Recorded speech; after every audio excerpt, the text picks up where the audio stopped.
Okay, so this is going to be the first video in this project series. You saw this car in my little welcome to the channel video that I posted a couple days ago. This is my 1970 Vista Cruiser. It's got a 455 big block in it, turbo 400 trans, open diff in the rear with a 265, 267, around there. It was the base rear end ratio. It has factory dual exhaust, a factory trailer hitch. It came with original firm ride shocks in the back, but someone has upgraded to some Gabriel Hijacker air shocks. Originally California car, so it has the California emissions. I actually bought it from Los Angeles, which is the same city in which the car was sold brand new. So it does have some California emissions. It has a clutch fan, which you can't really see all that well. Yeah, there we go. So it does have a clutch fan on it, which is specific to California for this year. It has a radiator overflow tank, which is specific to California. As you can see, it has factory air conditioning, which is not.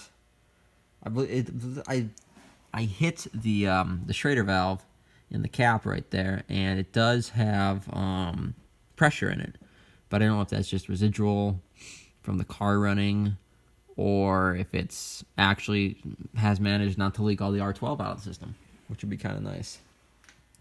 I've done a little bit of work under the hood. It's got not the original carburetor. That's carburetor off of a 73 455, but I have a buddy of mine who has just lying around a carburetor off of a 1970, which is the year this car is. So if I can get a 70 Olds 455 carb for this car, it'd be nice, because in the early 70s, Rochester changed the main body of the Rochester Quadrajet. It went from, I think it was like 72 with the emissions or something like that, 71 or 72. They changed from a 750 CFM to an 800 CFM carburetor. So while this flows more, it is not exactly like the carburetor that came on this car, and I'd like it to have a 1970 Olds carburetor, and so I'm probably going to buy that off my buddy. As you can see, when we did the carburetor, new vacuum lines all the way around. The dash pot is not hooked up. I don't know if I am going to hook it up. We have new fuel vapor lines, new fuel pump, new fuel line. I went through and rewrapped some of the wiring just to tidy things up. And there is something called a TCS solenoid on these cars, and that stands for Transmission Controlled Spark. And what that does is, if you are in a forward driving gear, it senses engine load from this vacuum. It runs off coolant temperature and engine vacuum. And so it tee into the carburetor right down there on that cap.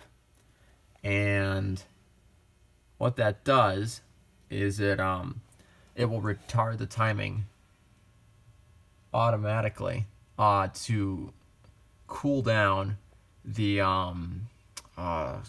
combustion chamber and reduce your NOx emissions. And that started in 1970.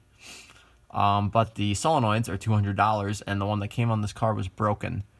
And since I live in an area that is not emissions tested, and even if I was, this car would be exempt, I just rewrapped the wiring and I stuck it back there behind the brake booster. You can see there is the resistor that runs for the TCS solenoid, and I just hid it back there, so it's out of the way. You can still kind of see it, but it's hidden well enough for my liking.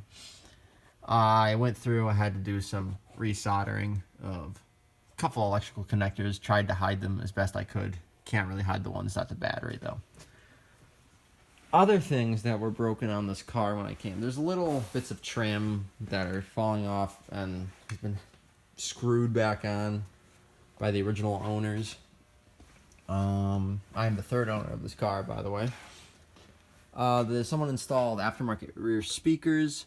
I'm replacing those. They were these crappy little AudioVox speakers, they didn't really sound that great. And I didn't get top of the line because we're going to be running it all through an original AM radio that I found for this car. But anyway, so I bought some decent speakers for the back and some decent speakers for the front. In fact, I can go through and show you those quickly. So these are just some small Pioneer 2-ways for the back. They fit into the bezels that came on the car. And down there in that box are some 4x6 Pioneer 3-way speakers. So those should, sounding through the AM radio, I mean, it's not going to be super crystal clear because it's an old Delco AM radio. But it'll be better than one single speaker up under the dash. Also, the original steering wheel on the car, probably saw this in the other video if you watched it.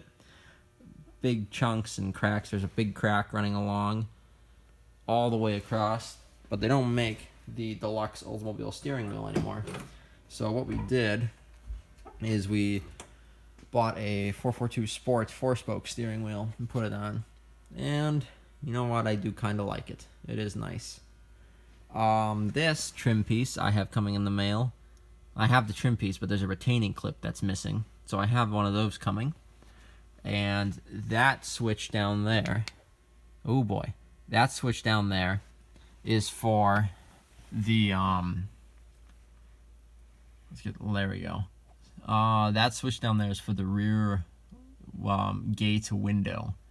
And someone obviously broke it and they just replaced it with a cheap toggle switch. So I have the original switch. I just need a factory Oldsmobile connector to install it. The air conditioning I don't believe works on this car, so we'll have to get that going too. The power windows do work. You can see it does have power windows. They are slow though.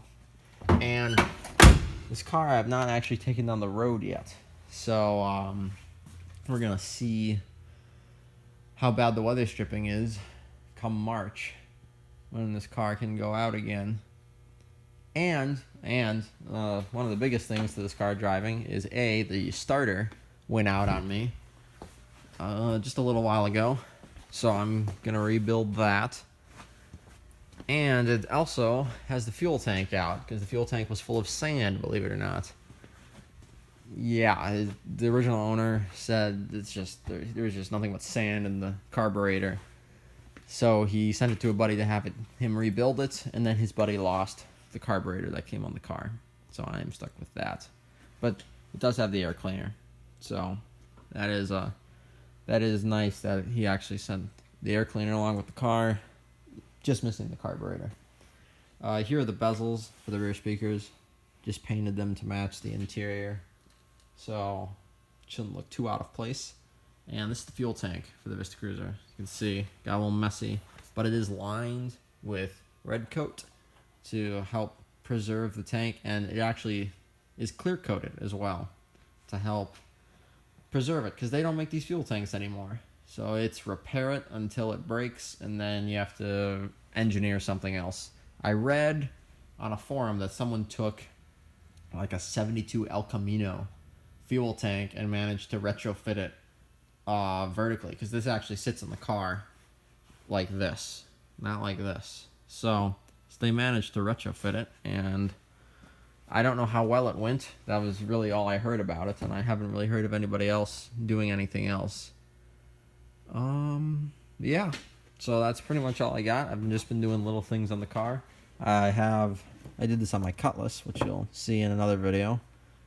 This is a USB 12-volt socket that runs in to the original glass panel fuse box with these little ATA circuits. And what that does is, on the metal end of the fuse, you sort of hook that underneath, and it pops in behind the fuse.